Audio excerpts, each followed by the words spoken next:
Hola, bienvenidas y bienvenidos a Aprende en Casa 3, un espacio en el que vamos a poder aprender y divertirnos desde nuestros hogares.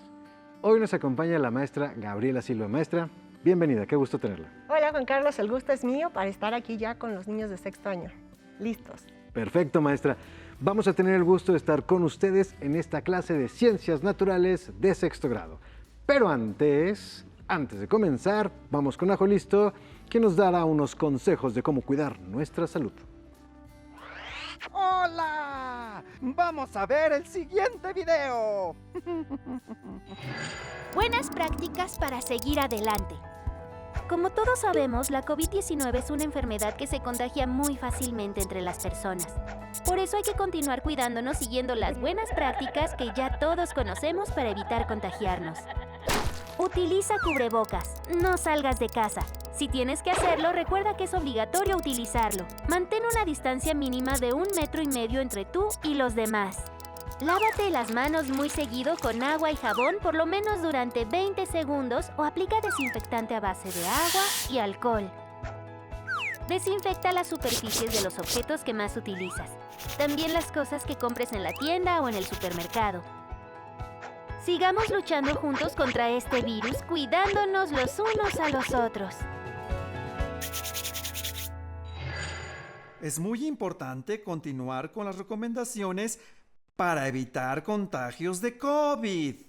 Trata de no salir de casa a menos que sea muy necesario. Si lo haces, utiliza el cubrebocas.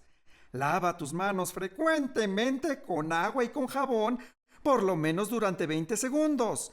Ahora es momento de seguir con el programa de hoy. ¿Listas? ¿Listos? ¡Muy bien! ¡Nos vemos pronto! Qué gusto estar este jueves con los alumnos y las alumnas de sexto grado, ya que el día de hoy iniciaremos otro tema de nuestro programa de Ciencias Naturales. ¿Es un tema nuevo, maestra? Bueno, no es nuevo, ya que tiene relación con varias clases anteriores y se refiere a algo que, aunque no queramos, siempre va a estar presente: la energía. ¿Recuerdas cuando armamos aquí algunas plantas o centrales eléctricas como la termoeléctrica, la hidroeléctrica y la nuclear? Claro que sí, me acuerdo, maestra. Me acuerdo de las centrales eléctricas que utilizan gas, petróleo o carbón para generar la energía eléctrica, y las termoeléctricas utilizan el calor de la tierra, y en todos los casos hay diversas transformaciones de energía, ¿verdad? Sí, muy bien, porque le daremos continuidad al tema revisando otros aspectos relacionados principalmente con el aprovechamiento de las manifestaciones de la energía en nuestro entorno.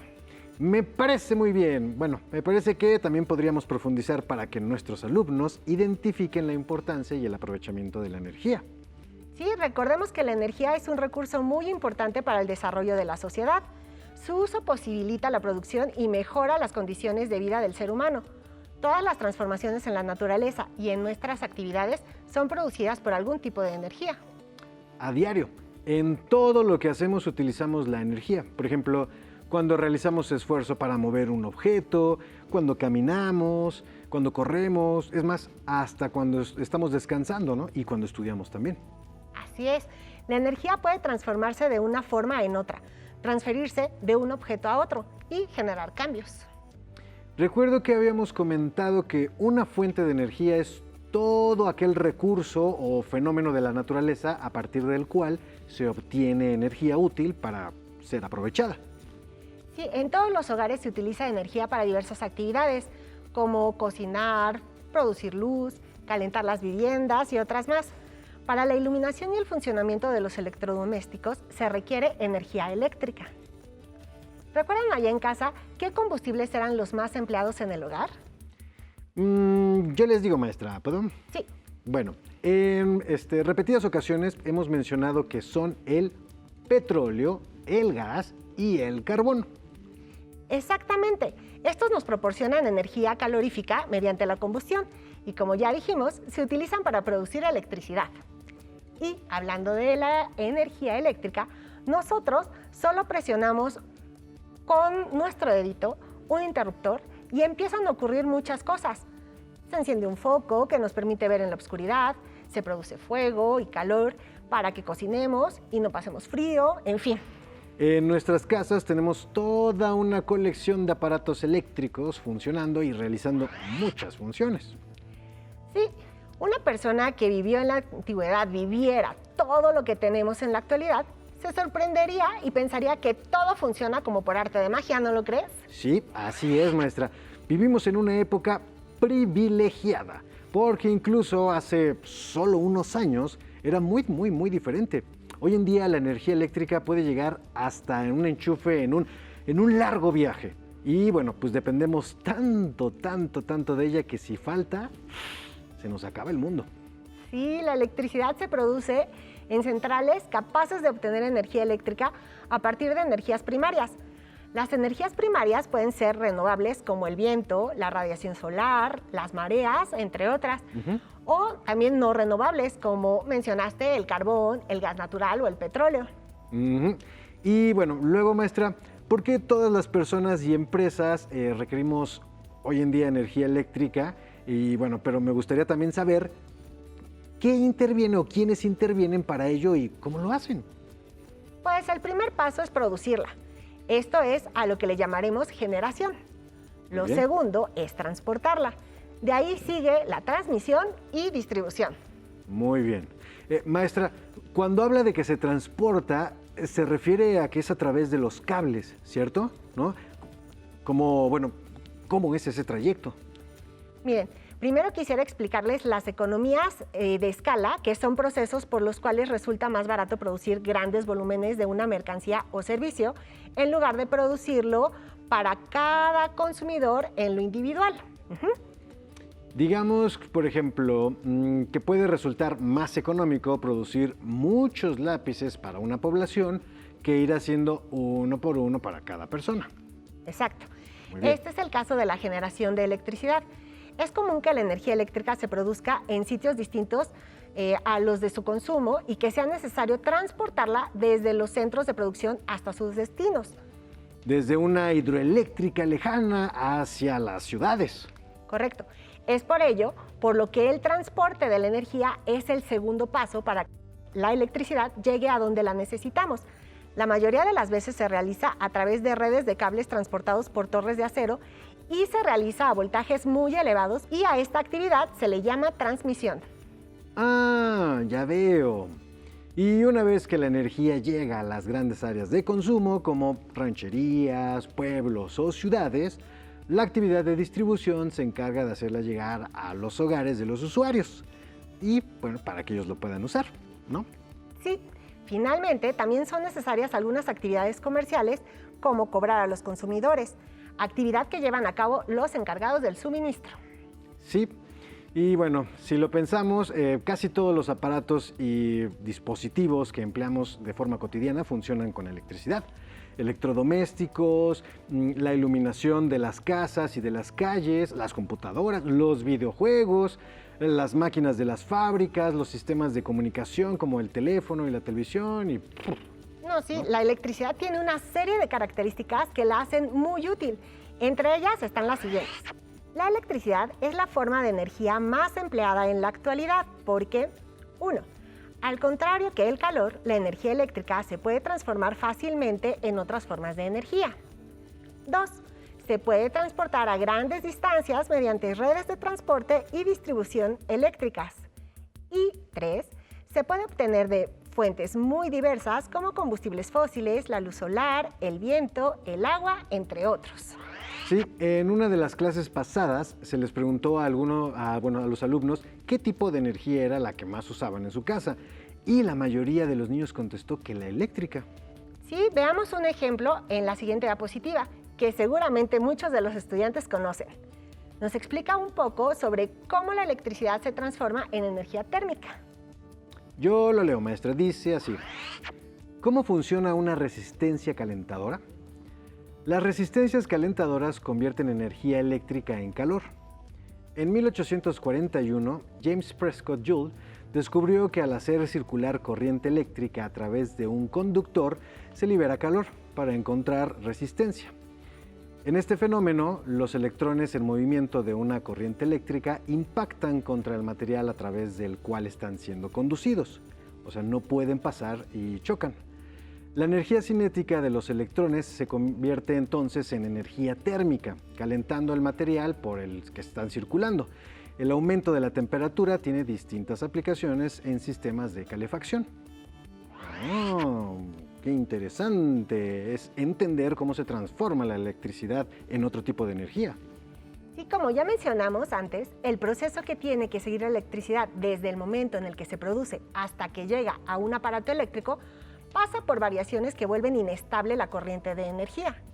A eso se debe a algunos cortes repentinos o cambios de voltaje. Entonces, es muy importante proteger los aparatos electrónicos de posibles daños que puedan acortar su vida útil. Y para eso, hay reguladores de voltaje que estabilizan los cambios en la corriente eléctrica. También tenemos que considerar que la electricidad debe producirse en el momento que se requiera, ya que no es posible almacenarla ni siquiera para el siguiente día. Todos los consumidores esperamos que al accionar un interruptor o encender algún aparato, la energía fluya inmediatamente. Es por eso por lo que cuando hay un apagón, algunos servicios activan plantas generadoras alternas y las baterías que tienen energía limitada solo se usan por un breve tiempo. Exactamente. Ahora quiero que hagamos una pausa para conocer un ejemplo de cómo se utiliza la energía eléctrica en un proceso cotidiano y que sucede justo en este momento. ¿Y cuál es ese proceso? La televisión. ¿Qué te parece si lees la primera diapositiva y yo la segunda? Perfecto, maestra. Muy bien. Dice, la televisión. Cuando se hace televisión, se utilizan cámaras que capturan el movimiento y envían las imágenes a lugares distantes, como el televisor de tu casa. Pero, ¿cómo se producen esas imágenes? El sistema es similar al que utilizan en el cine. Se usan cámaras que capturan imágenes muy rápido y al reproducirlas en una pantalla una tras otra, parecen que están en movimiento. Para enviar las imágenes grabadas por una cámara de video, o sea, señales de televisión, se utiliza un descubrimiento de finales del siglo XIX, las ondas electromagnéticas. Desde que sale de la antena de la estación, la señal de la televisión se propaga en ondas a todas direcciones, como una onda, hasta que llega a la antena del televisor. Después, podemos ver las imágenes mediante un proceso contrario al anterior. Las ondas electromagnéticas que llegan a la antena pondrán a oscilar cargas eléctricas dentro de ella. A través de los circuitos electrónicos del televisor, las cargas eléctricas se convierten en señales eléctricas que se procesan para producir las imágenes que son enviadas a la pantalla del televisor. De este modo, podemos percibir las imágenes de los objetos que fueron grabados por la cámara. El televisor realiza principalmente dos funciones. Funciona como un receptor que capta las señales de televisión que llegan en forma de ondas electromagnéticas para decodificarlas y reproducir las imágenes. Se ocupa de procesar las señales eléctricas en las imágenes. Esto ocurre en la pantalla del televisor. Es un proceso muy interesante que integra mucho de lo que hemos visto en clases previas. Energía eléctrica y electromagnética, transformaciones, luz, imágenes, instrumentos ópticos. Bueno, con esos avances científicos y tecnológicos es posible algo como Aprende en Casa 3, ¿no? Así es, y muchas otras actividades de comunicación. Cuando integramos nuestros conocimientos en procesos como este, ya no nos parecen cosa de magia, sino que todo adquiere un sentido lógico. Volviendo a la energía eléctrica que recibimos en casa, debe cumplir con cierto nivel de calidad, ¿no, maestra? ¿Sí? Me refiero a que no se deben presentar interrupciones, de lo contrario nuestros aparatos electrónicos pues no funcionarían adecuadamente o incluso se descompondrían. Así es, para poder atender la demanda de energía es necesario que, además de las centrales que la producen, haya otras listas para generar energía de reserva, pero también otras para mantener el voltaje y, en caso de una interrupción generalizada, otras más para restablecer el servicio en menor tiempo posible. Sin embargo, en ocasiones ocurren fallas en los equipos de las centrales eléctricas que impiden contar con parte o la totalidad de la capacidad de generación de una central. Es por eso por lo que debemos cuidar y hacer un buen uso de la energía eléctrica, principalmente porque nos ayuda a atender muchas de nuestras necesidades, pero además porque su consumo tiene costos y su mal uso tiene consecuencias ambientales. Eso es cierto. La electricidad nos facilita la vida y debemos utilizarla de forma adecuada. Vamos a hacer una actividad para ejemplificar cómo es que la energía se puede aprovechar para facilitarnos la vida. No es una situación real, pero será interesante. Muy bien. Pues vamos a hacerla, maestra. Díganos, ¿de qué se trata? Fíjense, la situación es la siguiente. ¿Me ayudas a leer la siguiente diapositiva? Claro que sí, maestra. Dice, un columpio que se mece solo. Imagina que Pulgarcito quiere tener un columpio, pero es tan pequeño que le cuesta mucho trabajo mecerse. Por eso, él quiere tener un columpio que se pueda mover solo. ¿Qué puede hacer si solo cuenta con el siguiente material? Dice, material, una tabla pequeña o cartón, 3 palillos de madera, un imán, 1 metro de alambre de cobre esmaltado, 3 pedazos de alambre conductor, 2 cables y una batería. A ver, ahí en casa, ¿qué piensan que se puede hacer para ayudar a Pulgarcito? Pues creo que primero necesitamos armar un columpio con los palillos y la tabla, ¿no? Y pues luego debemos pensar en una forma de aprovechar la energía eléctrica o de la batería, pues no sé, haciendo algo así como un circuito eléctrico, creo. Muy bien, aquí tengo armada ya, digamos, la base, como bien decía ahí, puede ser con palitos, o si ya tienen una estructura, o quizás una caja, lo que ustedes quieran, ajá. Pero ya que tengamos la base para el columpio, vamos a hacer nuestro circuito, ajá. Vamos a necesitar una batería y también cables, pero ahora necesitamos hacer el columpio y hacer que se mueva. Mira, tenemos algo más que no debemos perder de vista. Ahí lo tienes por ahí. Sí, maestra. Muy bien. ¿Qué es eso? Nuestro imán. Y bueno, pues si tuviéramos otro, maestra, creo que podríamos aprovechar sus propiedades de atracción y de repulsión, ¿no? Sí, digo, no tenemos otro imán, pero tenemos más material. ¿Qué me dices de este alambre de cobre que yo ya lo tengo aquí puesto en la estructura, pero que también lo vamos a utilizar? Pues bueno, a ver, ya, me voy a quedar. Lo que podemos hacer es utilizarlo para hacer otro imán, creo, ¿no? Exacto, podemos hacer un electroimán.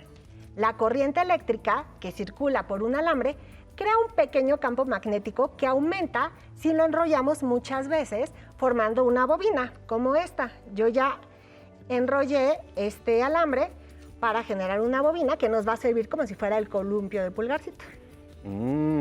Entonces, esa sería la solución, o sea, hacer un columpio electromagnético. ¿Y eso funcionará?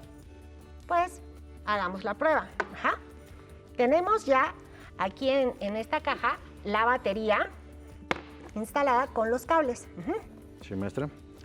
Y utilizamos aquí unos clips como de soporte para poder colgar nuestro columpio. Muy bien. Ahí ya está. Ujú.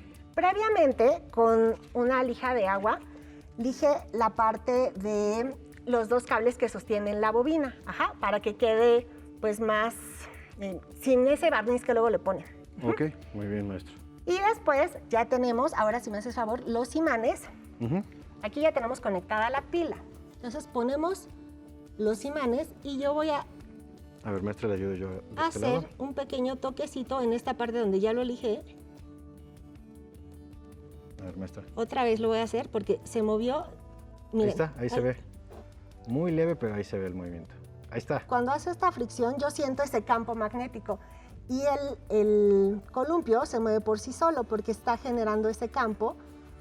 Con el imán, miren, es que aquí no quiero que piensen que yo lo estoy moviendo, sino yo siento ese campo magnético, esa atracción del alambre que nos está haciendo como si fuera otro imán, este cable de cobre y el otro imán, y está generando este campo magnético para que al momento de que este cablecito, ahí está. Es que ahí está. Pareciera, pero Ajá. sí, maestra, justo cuando toca ahí, se mueve. Ahí está. Y entonces está. ya generamos nuestro campo electromagnético. Muy bien, maestra. Pues con esta actividad hemos visto cómo podemos aprovechar las manifestaciones de la energía eléctrica en una situación. De hecho, en algunos aparatos eléctricos se utilizan circuitos y bobinas para hacer funcionar motores. Ahora es necesario tener en cuenta que debemos hacer uso responsable de la energía. Vamos a leer algunas recomendaciones que se dan en las páginas 132 y 133 de nuestro libro de texto de Ciencias Naturales. Muy bien, maestra. Dice, sustituir los focos incandescentes por focos fluorescentes compactos, porque estos proporcionan el mismo nivel de iluminación, duran 10 veces más y consumen 4 veces menos energía eléctrica. Juntar la ropa necesaria para que la tina de la lavadora se llene al máximo de su capacidad, según indica el instructivo. Disminuir el consumo eléctrico de los refrigeradores llevando a cabo las siguientes acciones. Sellar perfectamente la puerta. Colocar el refrigerador lejos de la estufa u otra fuente de calor. Abrir la puerta lo menos posible. Limpiar cada 2 meses el cochambre que se acumula en la parte posterior. Dejar que se enfríen los alimentos antes de meterlos en él. Descongelarlo con regularidad. También tenemos apagar y desconectar los aparatos eléctricos como el radio, la televisión, los videojuegos, los hornos de microondas, los mini componentes y las computadoras cuando no se usen. Planchar la mayor cantidad de ropa utilizando el nivel de calor bajo y no dejar conectada la plancha si no se usa.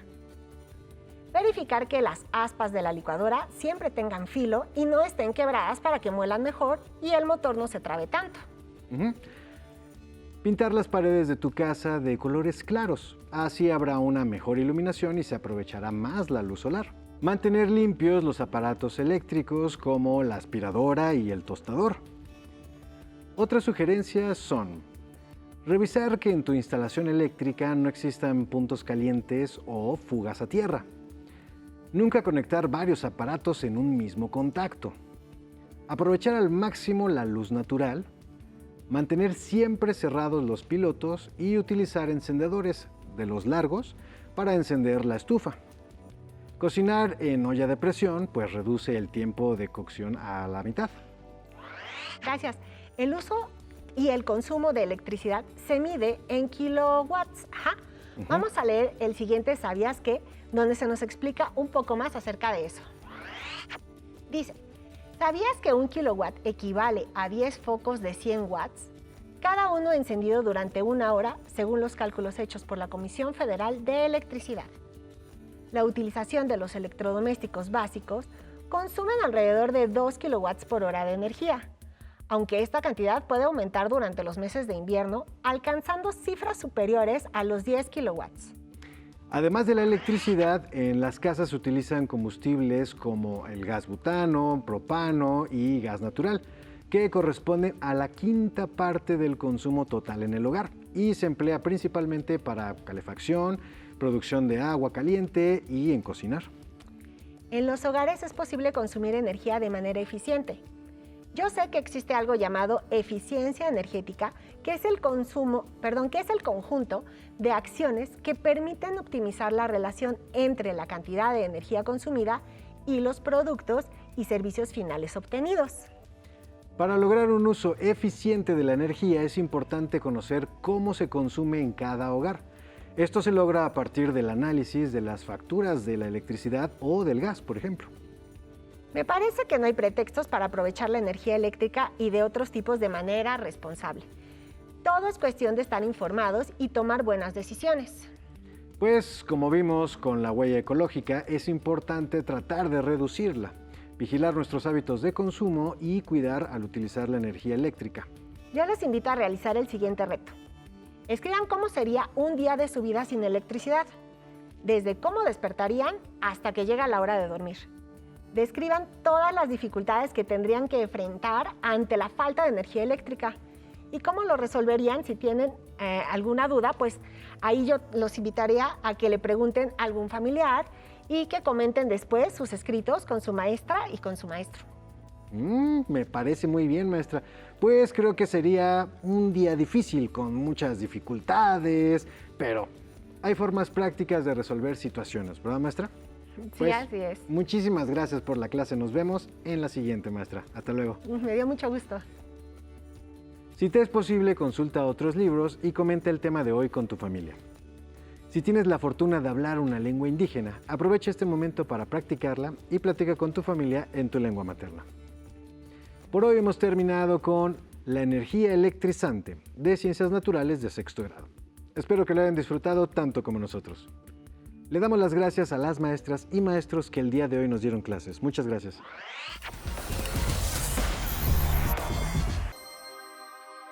Hola chicas y chicos, ¿cómo están? Yo soy Gisela Sierra. Y yo soy Víctor Díaz. Nos da mucho gusto saludarlos y esperamos que se encuentren muy bien. En esta ocasión queremos platicarles sobre un tema que todo cibernauta inteligente y responsable como tú debe conocer: nuestros derechos y responsabilidades en el ciberespacio. Acompáñenos. Y pongan mucha atención. Como ya lo sabemos, en nuestra vida diaria todas las personas tenemos derechos que nos protegen y garantizan nuestro bienestar. Pero, ¿alguna vez has escuchado hablar de los derechos digitales? Pues déjame contarte que como en la vida diaria, al navegar por el ciberespacio, todos tenemos derechos que nos garantizan protección y seguridad. Estos son los ciberderechos. En otras ocasiones ya hemos platicado sobre los peligros que existen en la red y de cómo debemos proteger nuestro yo digital. Pero también es importante conocer cuáles son tus derechos y obligaciones al utilizar los medios digitales para así aprovechar de manera libre y responsable los beneficios que te ofrecen navegar por el ciberespacio. En primer lugar, debes saber que todos los cibernautas tenemos derecho al acceso y uso del Internet. El ejercicio de ese derecho trae consigo una responsabilidad y compromiso. Nunca ingresar a sitios que tengan contenido inapropiado para nuestra edad. Aceptar y solicitar el apoyo y acompañamiento de nuestros padres, madres o tutores. En segundo lugar, todos tenemos derecho a expresarnos libremente por el ciberespacio, pero siempre compartiendo nuestra opinión de manera responsable, tolerante y educada. El derecho a que se respeten nuestras ideas también implica el compromiso de respetar las ideas, creencias y valores de los demás. Si tus palabras pudieran hacer sentir mal a otros, es mejor que no las utilices. En tercer lugar, como ya lo sabemos, nuestro yo digital es nuestro y de nadie más. Y por lo tanto, tenemos derecho a mantener nuestra información de forma privada y proteger nuestra identidad. Es un derecho que se ejerce al no revelar tus datos personales. De la misma manera, debes respetar la privacidad de los demás. Nunca debemos apropiarnos de las imágenes, videos o información de otros cibernautas, y mucho menos compartirla sin su consentimiento. Nunca hagas con el yo digital de otros lo que no te gustaría que hicieran con el tuyo. Por último, todos tenemos derecho a disfrutar de los contenidos que nos ofrece el ciberespacio, como los videojuegos, videoblogs, podcasts, las plataformas musicales y las redes sociales. Pero es necesario saber que así como existen contenidos entretenidos y divertidos, también hay muchos otros que atentan contra la identidad y dignidad de otras personas. Si alguna vez llegaras a encontrarte sitios, mensajes o contenidos que busquen dañar a otros, acércate y repórtalo con un adulto de confianza, como mamá o papá. Así pues, siempre que navegues por la red, recuerda, tu yo digital tiene derechos y responsabilidades en el ciberespacio. No todas las personas piensan igual que nosotros y por lo tanto hay que respetar la opinión de los demás. Si alguien utiliza la tecnología para lastimar, hay que reportarlo. Si todos somos ciberresponsables, nos cuidamos unos a otros. Esperamos que esta información te haya sido de ayuda y no olvides compartir este valioso conocimiento con otros cibernautas responsables como tú. El ciberespacio también es tu espacio. Cuídate. Hasta la próxima, chicas y chicos. Adiós. Si no tienes el libro de texto o necesitas ayuda para responder las preguntas, contáctanos.